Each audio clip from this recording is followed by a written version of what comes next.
This is my true story. I never thought the world would know my name because of pain. I was a father, a quiet man who worked, paid bills, and believed that love meant respect. But one afternoon I fell, and my son made it a joke for millions. My humiliation became his entertainment. My tears became his content. I didn't shout or curse, I watched, and then I planned. What started as a viral laugh ended in a courtroom. Before I tell you what happened next, tell me where you're watching from. And please subscribe so my story can reach more people. For most of my life, my world revolved around my son. I wasn't a man of many hobbies or big dreams. I only ever wanted to build something that would give him stability, safety, and a sense of belonging. I worked simple jobs, sometimes 2 or 3 at once, never once complaining. My hands were rough from years of lifting, building, fixing, all for him. When his mother passed away, I promised myself I'd give him both parents' worth of love. I cooked for him, helped with school, stayed up late checking homework, even when my eyes burned with exhaustion. I didn't have much, but he never went to bed hungry. That was enough for me. When he grew older, the world began changing faster than I could understand. Technology, phones, social media, things that seemed like toys became his whole world. He'd talk about going viral and followers, words that meant nothing to me back then. But he looked happy, and that was all that mattered. I saved up for months to buy him his first smartphone, even skipping meals some nights to make the payment. I remember the way his eyes lit up when he held it for the first time. It felt like I had given him the world. I thought I was giving him a tool to chase his dreams. I didn't know I was handing him the same weapon that would one day humiliate me. He became obsessed with filming everything, meals, street scenes, even small family moments. I'd often see him with the camera in my face, laughing, saying, "Smile, Dad, you're going to be famous one day." I'd smile, not understanding the joke, not realizing that fame, in his world, didn't mean respect. It meant clicks, likes, and people laughing at your pain. Still, I stood behind him proudly. I'd tell neighbors, "My boy's creative. He's doing well online." They'd nod politely, not knowing that what he posted wasn't celebration. It was mockery disguised as entertainment. I lived simply. My days started early, making breakfast, cleaning the small house, sitting by the window with tea. My legs had started to weaken a little, and sometimes my balance failed me. But I didn't want to be a burden. I'd do small chores, take care of myself as much as I could. My son often said, "You don't have to do all that, old man. I've got cameras to pay for." I'd laugh it off, thinking he was joking. In truth, I think he'd already started to see me as background noise in his pursuit of attention. What hurt most wasn't his distance. It was how proud I remained of him despite it. Even when he ignored me for days or scrolled through his phone while I spoke, I'd still smile and say, "He's busy. That's how youth is." I excused everything. I thought love meant patience, that it meant waiting for your child to return to his senses. But sometimes love means setting a boundary before they step too far. I learned that too late. He had hundreds of followers by then, making small money from ads and views. He started calling himself an influencer. I didn't even understand what that meant, but I was proud. I told anyone who'd listen that my boy was doing well. I'd see him editing videos late at night, light from the screen glowing on his face, and I'd think, he's working hard, just like I used to. I didn't know those same hands would soon upload my pain for the world to laugh at. I never expected betrayal to come from a lens. I always thought cruelty came from words or violence, not a camera. But looking back now, I realize it wasn't just about that one video. It was about the slow, invisible shift in how he saw me. I stopped being his father somewhere along the way. I became content. I became footage. He didn't mean harm, not at first. But when your life turns into numbers and comments, compassion fades behind a screen. Still, that day, before the fall, I was proud. Proud of my boy. Proud that maybe, in some way, my sacrifices had built his future. I had no idea that the same internet that had made him popular would one day expose him, and that the same camera he used to laugh at me would one day play in a courtroom, proving exactly what kind of man he had become. I had spent my whole life building him up, never realizing he would one day tear me down for a few thousand views. But fate has a way of giving back what you deserve, sometimes in silence, sometimes in full broadcast. What I didn't know then was that the same video he filmed to mock me would become the key to his undoing and my redemption. It was one of those afternoons when the rain starts without warning. A soft drizzle that turns heavy before you even realize. The air smelled like wet soil and cold wind. I had gone out to the small market nearby to buy some groceries. Just the usual things: tea, bread, maybe some fruits. My knees ached that day, but I didn't mind. I wanted to keep moving, to feel useful. The house had grown quiet lately. My son spent most of his time upstairs, recording or streaming. I didn't want to disturb him, so I kept to myself. That was how it always was. Me in silence, him in noise.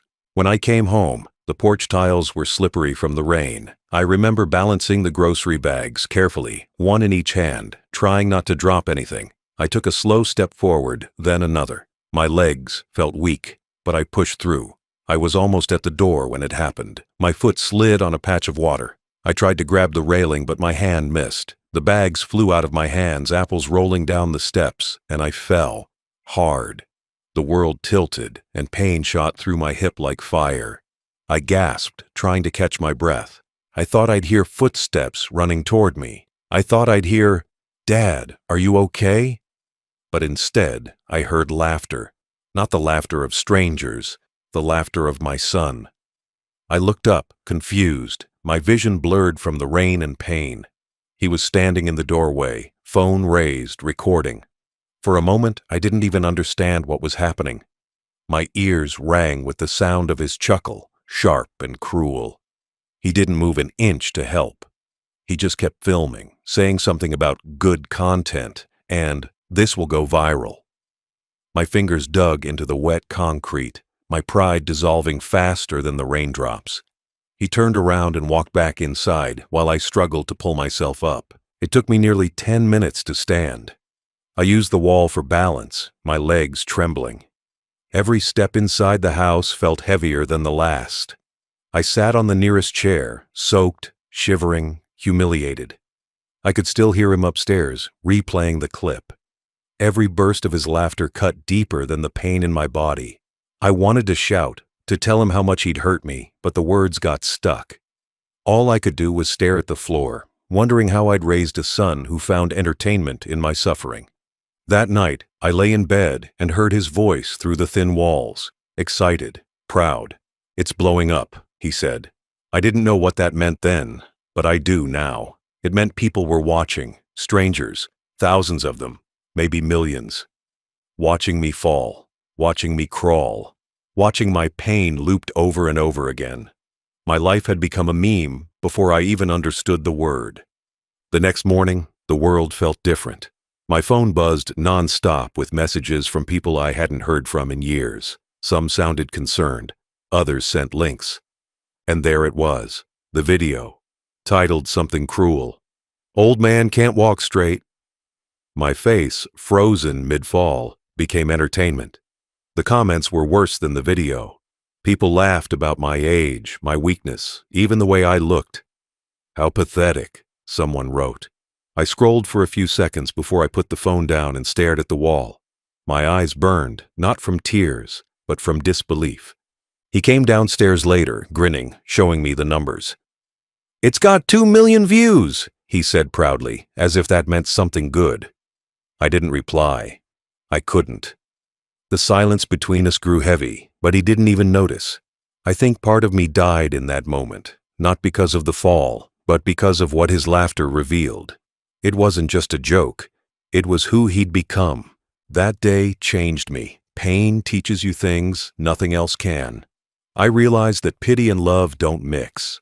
I realized that some children don't grow up, they just grow older.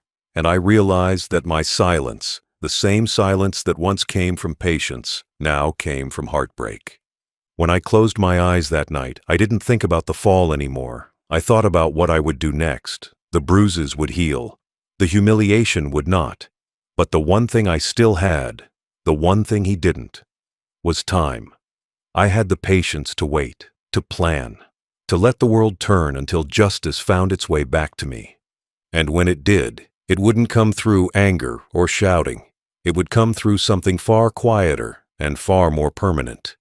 By the next morning, the entire world seemed to know my pain, except the person who caused it. My son's video had exploded online overnight. He called it content, but I called it cruelty. Everywhere I turned, my face was there. An old man sprawled on wet tiles, frozen mid-fall, mouth open in shock, eyes wide with confusion. People didn't see a father. They didn't see a human being. They saw a punchline. The clip had been reshared across dozens of pages with captions that turned my suffering into a joke. "When you're too old for stairs," one said. Another simply read, "LMAO, Grandpa down." The comment section was a carnival of mockery. "Where's his life alert? He's still moving. Not funny enough." "This looks staged." Every word carved a new wound into me. I read them until I couldn't anymore, until the screen blurred from tears. It wasn't just strangers laughing. It was my son replying to comments, joking, adding emojis, treating the moment I lost my balance, my dignity, like a comedy skit. I had raised him to be kind, to help people, to respect his elders. Yet there he was, profiting from my humiliation. The phone calls began soon after. Old friends, relatives, even neighbors. Some sounded sympathetic, others curious. "Is that really you in that video?" they asked. I didn't answer. What was there to say? Yes, it was me, the man who fell twice that day, once on the floor and once in his son's eyes. I stopped answering calls altogether. I didn't leave the house for a week. When I did, I felt the stares, quiet, pitying, uncomfortable. I wasn't a person anymore. I was that old man from the video. At home, my son treated it like success. He'd sit at the table scrolling through comments, laughing. He said he was building engagement, that this was how the internet works.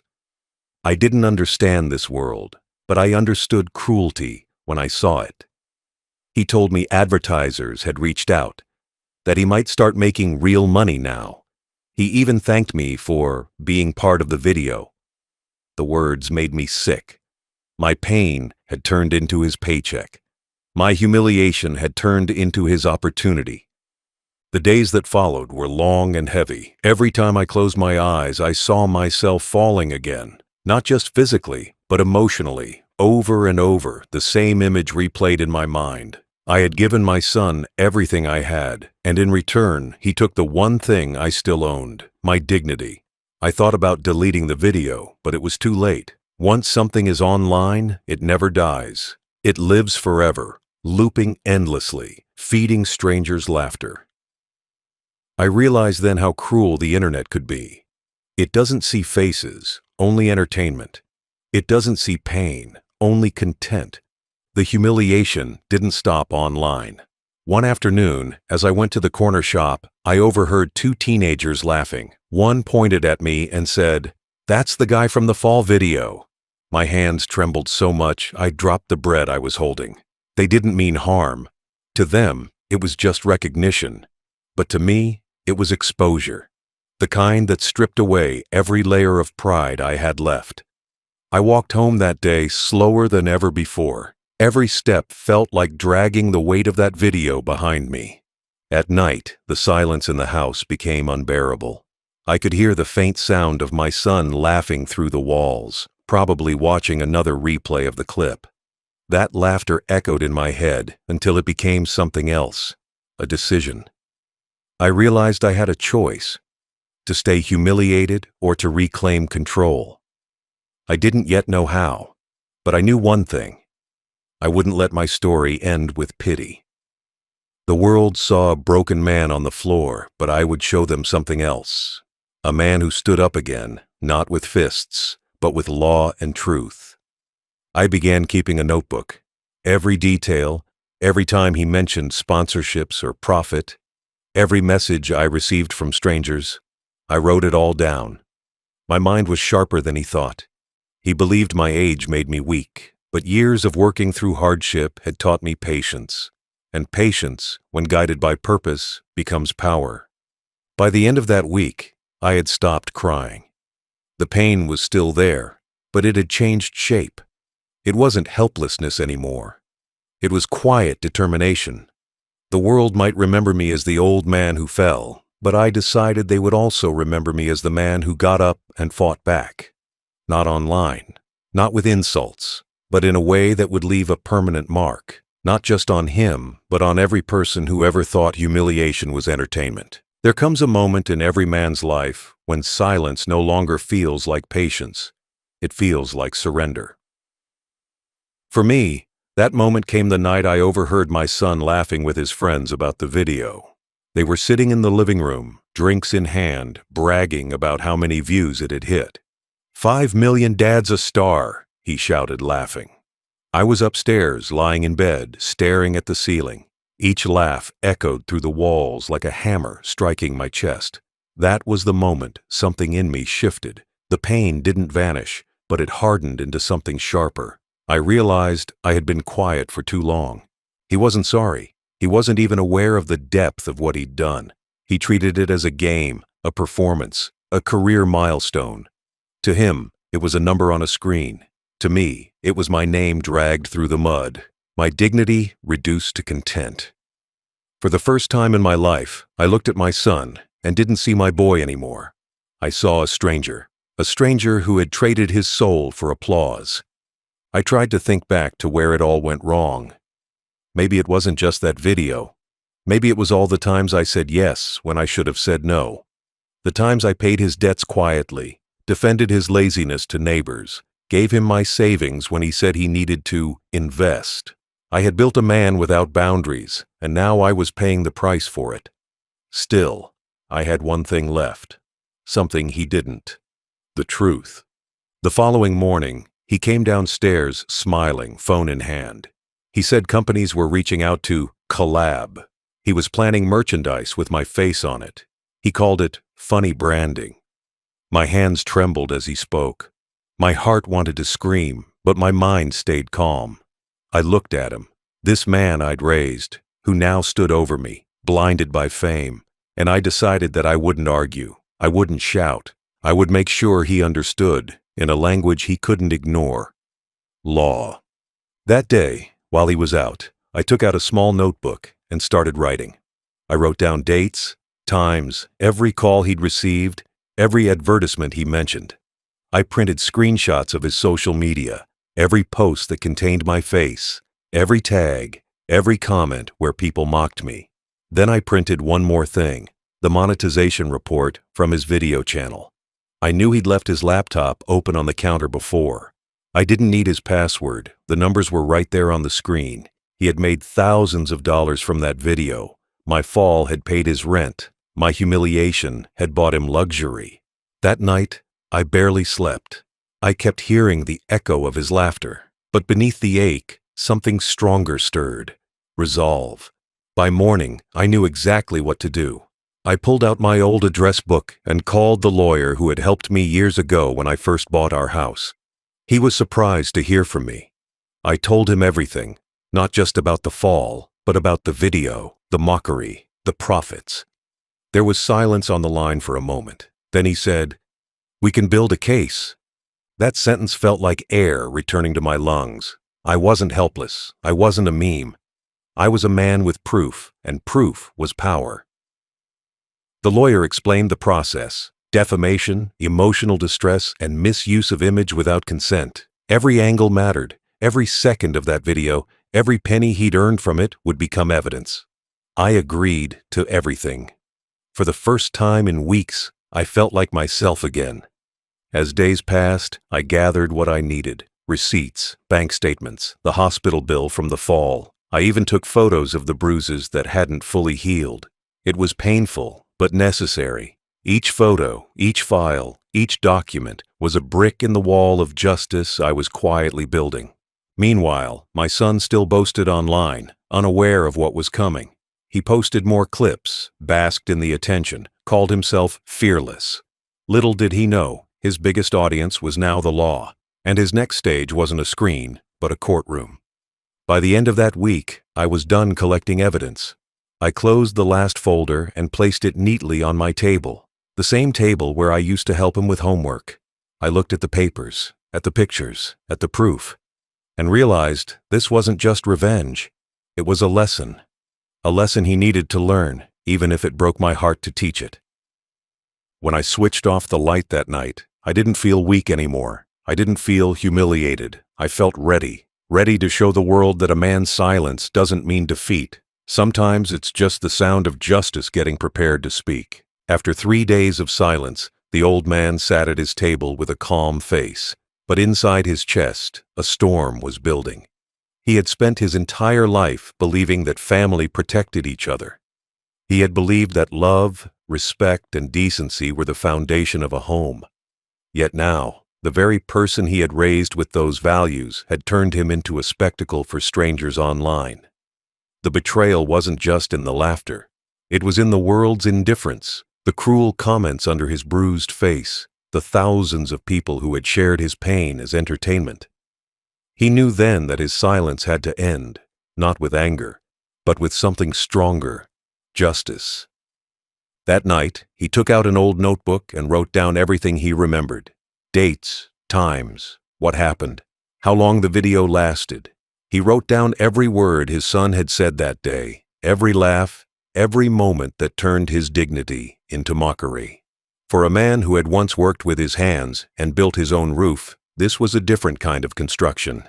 He was building a case. The next morning, he walked slowly to the office of a lawyer who specialized in digital defamation. His steps were unsteady, but his decision was not. The lawyer, a patient woman in her 40s, listened quietly. She didn't interrupt.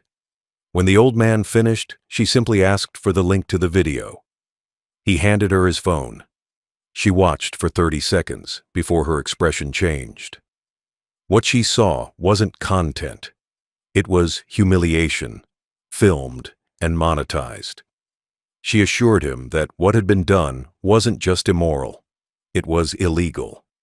The law recognized dignity, even when the internet forgot it. They began collecting evidence. Every share, every repost, every comment that mocked him was archived. Screenshots were taken of his son's social media accounts, where he had proudly claimed credit for the video. There were sponsorships, affiliate links, and ad revenue. The son had even written, "This one blew up fast. Thanks for watching, everyone." The lawyer pointed out that his son had profited from it, meaning the act fell under commercial exploitation without consent. That changed everything. The old man's eyes watered, not from sadness this time, but from disbelief that justice might still be possible. They gathered medical records from the day of his fall: bruises, shoulder sprain, wrist injury. The hospital report confirmed it had been recorded on the same day as the viral video upload. That small detail would later become one of the strongest pieces of evidence. The lawyer also drafted a legal complaint for emotional distress, financial exploitation, and public defamation. The old man's name was listed as the plaintiff, while his son, his only child, became the defendant. It hurt to see it on paper, yet the pain of seeing his own name mocked online had hurt worse. He spent the following week reviewing every document, every timeline, making sure nothing was missed. When he wasn't with his lawyer, he sat at home watching the video play on repeat, not to torment himself, but to study it like an investigator. He noticed small details he hadn't before: the reflection of his son's smile in the glass door, the timestamp showing how long he had been recording before he even fell, the way he had edited the video with background music. It wasn't a spontaneous act. It was planned for attention. The lawyer filed the lawsuit in civil court within 2 weeks. News agencies had started to pick up the story of the video, unaware that the man in it was now preparing to fight back. The old man remained quiet. He didn't respond to calls, didn't post online, didn't seek sympathy. He wanted one thing: justice through the truth. He also took steps to secure his privacy, deleted old profiles, closed unused accounts, changed passwords. He didn't want his son or anyone else to have access to his personal life again. The internet had stolen enough of his peace. It would not take the rest of it. When the papers were finally served, he sat in silence, holding the official stamp between his fingers. It felt heavier than he imagined, not because of its weight, but because of what it meant. For the first time since that humiliating day, he had taken control. He was no longer the helpless old man in a viral video. He was the man bringing that video to court. That night, he poured himself a small cup of tea, the same drink that had once comforted him after long days of work. He looked at his bruised reflection in the window and whispered to himself, not in bitterness, but in quiet determination, that dignity was not something anyone could steal and sell. The internet had laughed at him. His own son had used him. But tomorrow, the world would hear his story again, not as content, but as a case. The next morning, as the sun rose outside his window, he placed the legal file neatly inside a brown envelope. The label on it read, Evidence, Exhibit A, Viral Video. He smiled faintly as he sealed it shut. It was the same hand that had once held his son's tiny fingers to teach him to walk. Now, it was steady enough to hold the pen that would write his justice. The court date arrived faster than he had expected. Weeks of paperwork, meetings, and signatures had led to this single morning. A day when an old man, once mocked for falling, would stand taller than his humiliation. He wore his best gray suit, the same one he had worn at his son's graduation. It was loose now, his frame thinner, but his resolve filled the space that age had taken away. He carried a simple folder marked Case Number 1412. Plaintiff versus defendant inside were pages of evidence that told a story far louder than any viral clip ever could. When he entered the courtroom, the air felt heavy with curiosity. The seats were full, journalists, social media reporters, and a few neighbors who had whispered behind his back when the video had first spread. His son sat at the defense table, wearing a designer jacket, scrolling on his phone as though the entire proceeding was beneath him. He didn't even look up when his father walked in. The young man had told friends he wasn't worried. It was just a stunt from an old man desperate for attention. But the father knew better. Justice didn't need attention, only truth. The judge arrived, a stern woman with silver glasses and a calm authority that silenced the room. The lawyer began presenting the case. Each piece of evidence appeared like a mirror, forcing the son to face what he had done. The video was played first, the infamous clip that had made thousands laugh. The sound of his fall echoed through the courtroom. Gasps filled the air as the video ended. The father didn't look at anyone. He just stared straight ahead, his face unreadable, the faint sound of his own breathing steady in the silence. Then came the numbers. The lawyer revealed bank statements showing how much money the son had earned from the video, ad revenue, sponsorships, and partnerships. Every dollar had been made from humiliation. The lawyer also presented hospital reports proving the injuries were real, not staged.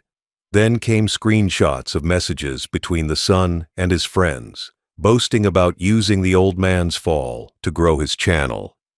Each message cut deeper, not because of what it said, but because of who had written it. The son's lawyer tried to argue that it was a harmless joke and family content, but the judge's expression didn't change. The father's lawyer calmly reminded the court that consent was never given, that the video wasn't family content, it was exploitation, that every person deserves dignity, no matter their age. Then came the final blow. The son's own voice from an old live stream recording where he'd laughed saying, "He's fine. I made some good money off it. He should thank me for keeping him relevant." The courtroom fell silent again. No defense could undo those words. The judge turned to the son, her voice quiet but cutting through the room. She asked him one question, whether he had ever apologized to his father. He hesitated, then said, "It wasn't that serious." That was it. That sentence sealed his fate. The father remained still, hands folded, as the judge read the interim order. The video was to be taken down immediately from all platforms. All monetized earnings would be seized and placed in escrow pending final damages. The son was to issue a public apology and face penalties for emotional distress and privacy violation. It wasn't the money that mattered. It was the recognition. The law had spoken where the world had laughed. When the gavel struck the table, ending the session, the father stood slowly, leaning on his cane. He didn't look back at his son. Cameras flashed from every corner, reporters whispering headlines like, "Elder wins viral lawsuit against his own son." But he wasn't interested in fame. He had already been famous once, for the wrong reason. This time, it was different. Outside the courthouse, as journalists called his name, he paused only once. The afternoon sun was warm on his face. The same face that had been ridiculed across millions of screens now carried a calm power. He didn't say much, only that no one, no matter how old, should be made into a joke for the world's amusement. Then he turned away, letting the noise fade behind him. That evening, the news spread again, but this time, it was his victory that went viral. Headlines read, "Elderly father sues son over viral video, wins landmark case." Thousands of comments appeared under the article, but they were different now. Words like respect, justice, dignity replaced the laughter that had once haunted him. The same internet that had mocked his fall now applauded his rise. He returned home quietly that night, the folder still in his hand. When he placed it on the table, he felt no anger, no triumph, only peace. He made himself a cup of tea, steadying his old fingers as the steam rose gently. The cup didn't shake this time. He sat down, looked out the window, and thought about how strange life could be. How the same camera that once destroyed him had now delivered his justice. That night, before going to bed, he wrote one sentence in his notebook. "He filmed my fall, but I stood up through the law." Then he closed it, turned off the light, and let silence fill the room. Not the silence of shame, but of victory earned the hard way. The day after the verdict hearing was scheduled, the courtroom was packed again. Journalists, curious onlookers, even a few faces from the son's online community. All of them wanted to witness the conclusion of the story that had started as a joke and turned into a national discussion about respect. The father sat quietly near the front, cane resting against his knee, his expression unreadable. He had come to hear not the laughter of the internet this time, but the silence of accountability. When the judge entered, the entire room stood. The sound of the gavel echoed like a reminder that truth still had weight. The father's lawyer stood poised, confident but composed. Across the room, his son looked smaller now. His expensive clothes hung looser, his eyes darting between the judge and the cameras that once worshipped him. For the first time, he wasn't performing for followers. There was no lens to control the narrative, no audience to laugh along. There was only reality. The judge began by asking for the main evidence to be replayed for the record. The clerk dimmed the lights, and the video appeared on the large courtroom screen. It began the same way it had online, an old man walking through the rain, carrying grocery bags. Then came the slip, the fall, the laughter. The sound of the son's voice saying, "This will go viral," filled the chamber. But here, in this room, no one laughed. The same clip that had once earned millions of views now played like a confession. Each second felt heavier, each chuckle crueler. When the lights came back on, the silence was sharp. The judge leaned forward, her voice firm but low, asking the son to confirm that he was the person who recorded and uploaded the footage. He nodded slowly, his voice barely audible. His lawyer tried to interject, speaking about creative expression, freedom of media, and intent. But the judge stopped him with a single raised hand. Intent could not erase harm. The father's lawyer then presented printed comments from social media, hundreds of them, mocking and cruel. Words that turned age into a punchline, pain into profit. She read a few aloud, her voice steady. "What a loser. Old people shouldn't be allowed to shop alone. Hilarious!" Each line made the son shrink further in his chair. The father kept his gaze forward, refusing to look at him. Then came the moment that shifted the atmosphere completely. The father's lawyer played an audio clip taken from one of the son's live streams. In it, the son laughed with his friends, saying, "My dad's fine. I told him it's just content. If he doesn't like it, that's his problem." The judge listened without a word, her expression turning colder with every sentence. When the clip ended, she spoke slowly, each word deliberate. "It seems you made your father's pain into your income." The courtroom stayed silent. The son tried to speak, stammering about misunderstanding, about not knowing it would spread so far, but his excuses dissolved in the still air. The judge reminded him that ignorance was not innocence. Every action had a consequence, and in this case, it had been seen by millions. When it was the father's turn to speak, he rose carefully, gripping his cane. His voice was soft, calm, but every syllable carried decades of quiet strength. He didn't accuse or insult. He simply stated what had happened, that the fall had hurt, that the laughter had hurt more, and that the silence afterward had been the worst pain of all. He said he wasn't there for revenge, but for dignity, the one thing every human being deserved, regardless of age or ability. The judge listened closely. Even the reporters stopped typing for a moment. His words, though few, echoed louder than any argument. When he finished, he sat back down slowly, the courtroom still silent. The judge cleared her throat and spoke to the son directly. "There comes a time when the world stops laughing, and that moment is now." She announced that final sentencing would follow the next morning, but she left the courtroom with a closing remark that lingered like an imprint on every listener's heart. Compassion is not optional. It is law written in the soul. When the gavel struck again, ending the session, the son kept his head low. The father gathered his papers and stood. He didn't celebrate. He didn't smile. He simply looked at the judge, nodded once, and walked toward the exit as flashes of cameras followed him. Outside, the crowd was waiting, but the noise no longer mattered. The man who had once fallen had risen higher than any headline could capture. That night, he sat by the window, the sound of rain faintly tapping the glass again, the same rain that had once marked his humiliation. Only now, it sounded different. It wasn't the rain of pain or shame anymore. It was the quiet applause of justice. The final day arrived beneath a gray, clouded sky, the kind that feels heavy with unfinished business. The courtroom was quieter this time, yet every seat was filled. Word had spread beyond local circles. National media now followed the story of the old man who had turned humiliation into justice. The father entered slowly, his cane clicking softly against the polished floor. He took his seat without a glance at the cameras. This wasn't a performance. It was closure. Across the room, his son looked pale, his usual confidence replaced by sleepless eyes.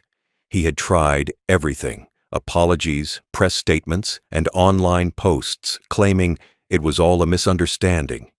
But the damage was already done. The internet, once his ally, had turned cold. Sponsors withdrew, subscribers vanished, and what was once admiration had curdled into disgust. The very fame he had built on cruelty was now the reason for his public downfall. The judge entered, papers in hand, her expression unreadable. The court rose. When everyone was seated again, she spoke clearly, her tone heavy with the weight of consequence. "This court finds in favor of the plaintiff," she said. "The defendant is hereby ordered to compensate for damages relating to defamation, emotional distress, and unlawful monetization of private content." Each word landed like a hammer, slow, deliberate, final. The son's lawyer tried to interject, asking for leniency, but the judge silenced him with a raised hand. "This isn't about leniency," she said firmly. "It's about dignity." The words echoed through the chamber. The father closed his eyes for a moment, breathing deeply. After months of pain, shame, and waiting, the law had spoken. The court clerk read the details: immediate removal of all copies of the video, surrender of all earnings generated, and a public apology to be broadcast on the same social platform where the mockery had begun. The son's property holdings were to be frozen until full compliance was achieved. There was also a legal directive for community service, not for fame, but to rebuild the humility he'd lost. Reporters scribbled, fingers flying over keyboards. The father didn't move. His lawyer rested a hand on his shoulder, whispering something about victory, but he didn't feel victorious. Not yet. The wounds were still raw, though the bandage of justice had been applied. He glanced across the room at his son, whose face had turned blank, a mask of disbelief and regret. For a fleeting moment, pity passed through the father's heart. But only for a moment. When the gavel struck for the last time, ending the trial, a murmur rippled through the courtroom. Outside, the world was already reacting. On social media, the headlines spread like wildfire. Father wins case against son over viral humiliation. The comments were different now, not cruel, not mocking, but reverent. People called him brave, strong, an example for elders everywhere. Hashtags flooded timelines celebrating respect and accountability. The same audience that had once laughed now applauded. As he stepped out of the courthouse, reporters surrounded him, microphones extended, flashes lighting his path. But the old man didn't give long speeches or triumphant quotes. He said one sentence, calm, simple, and true. It wasn't revenge. It was respect. Then he kept walking. That night, he sat in his living room, the soft hum of the television in the background. News anchors spoke his name, showing images of the courtroom and clips from interviews. But he barely listened. His mind drifted back to the moment of the fall, the pain, the cold rain, the sound of laughter that had haunted him for months. Only now, when he remembered it, there was no sting left. The image had changed. The laughter had been replaced by silence, the silence of understanding, the kind that follows justice well served. He looked down at the document folder resting on the table beside him, the final court papers embossed with the seal of victory. For a long moment, he traced the edges of the folder with his fingers. Then he opened it, looked at the signature confirming the judgment, and let out a slow, trembling sigh. Outside, rain began to fall again, soft and rhythmic. He stood, walked to the window, and watched the water slide down the glass. This time, the rain didn't remind him of humiliation. It reminded him of cleansing, of endings and beginnings, of the weight finally lifting from his heart. He poured himself a cup of tea, steady as ever, and took a slow sip. The warmth spread through him like peace made tangible. On the TV behind him, a commentator said, "It's rare that justice trends online." The old man smiled faintly. He didn't need the world to trend his story. He only needed to know that for once, the truth had gone viral, and the whole world had finally stopped laughing. After the storm of headlines and hearings, the old man finally found quiet again. His days no longer began with court summons or ended with camera flashes.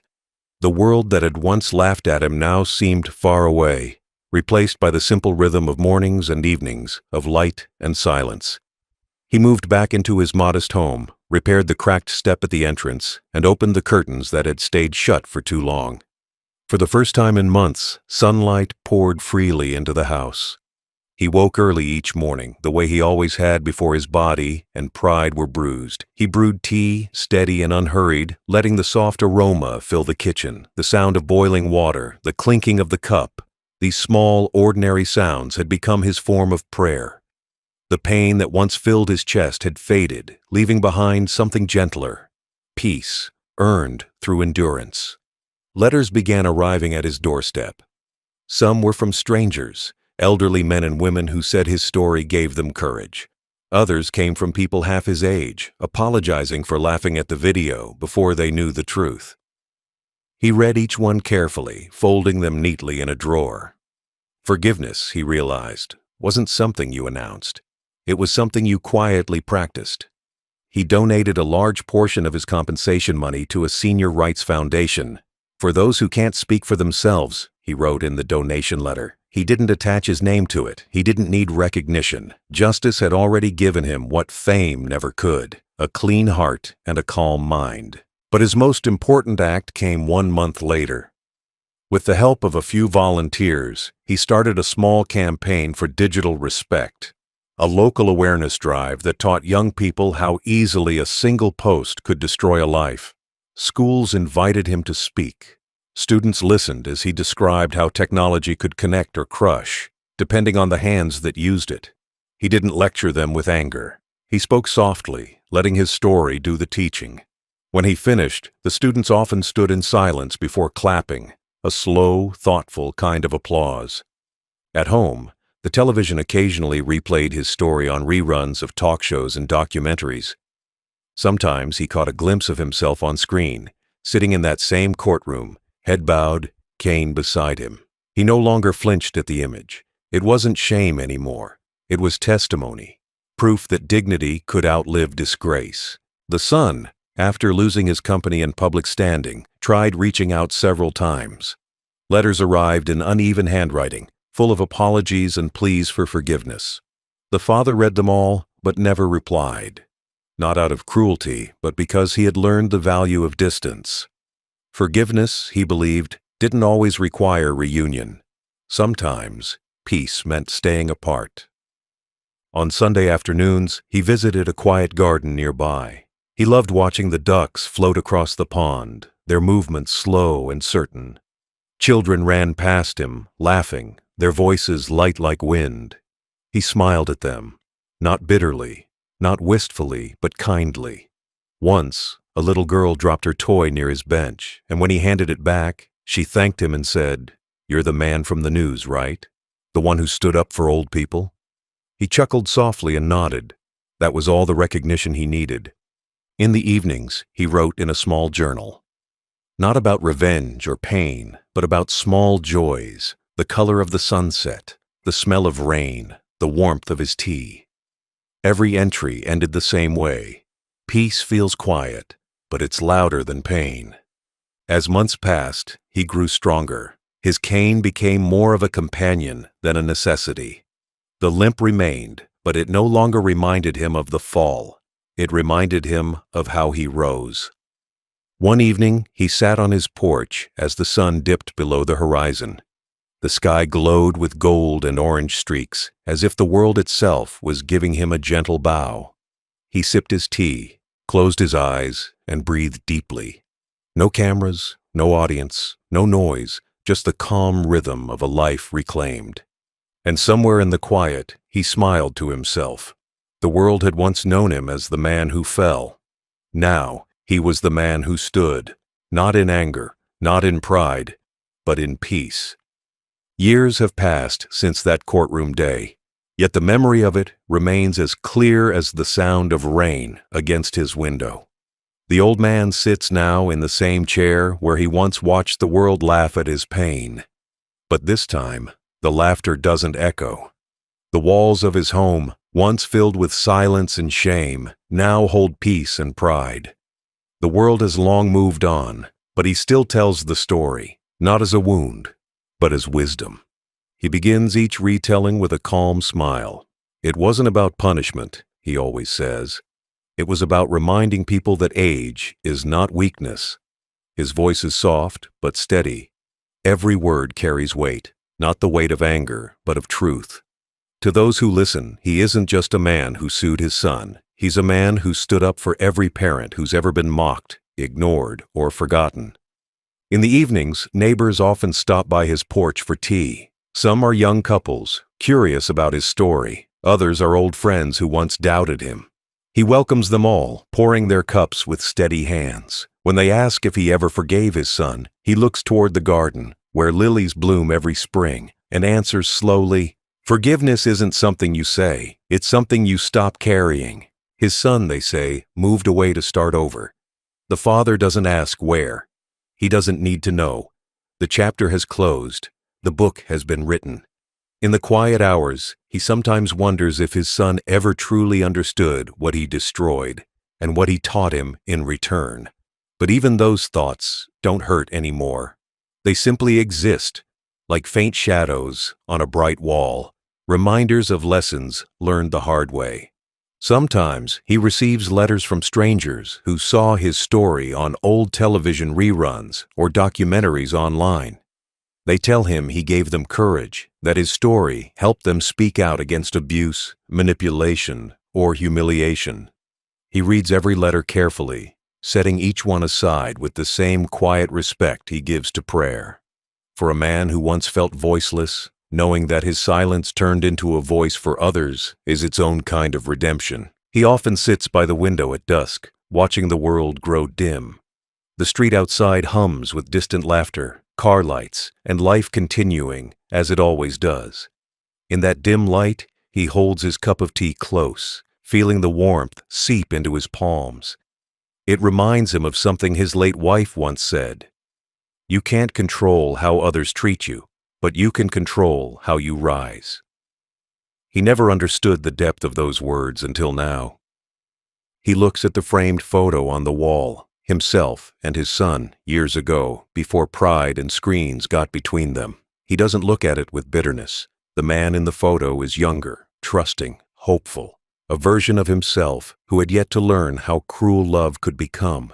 But the man sitting here now is wiser, calmer, and infinitely stronger. Time didn't heal him. He healed himself through truth. When the clock strikes 8, he turns off the light, leaving only the faint glow from the porch lamp outside. The night air is cool, and crickets sing softly in the garden.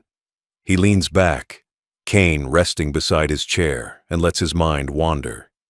He remembers the fall, the courtroom, the verdict, but most of all, the peace that came after. That peace didn't arrive as thunder or applause. It came as silence. And in that silence, he finally found himself. As the night deepens, he whispers a final thought to the still air, a truth he wants the world to remember even after he's gone.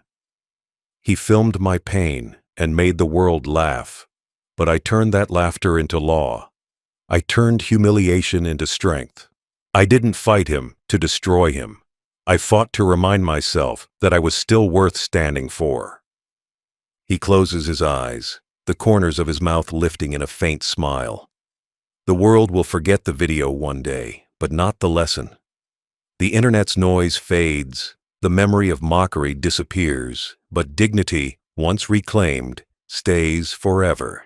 And so the man who once fell now sits in perfect stillness, not broken, but complete.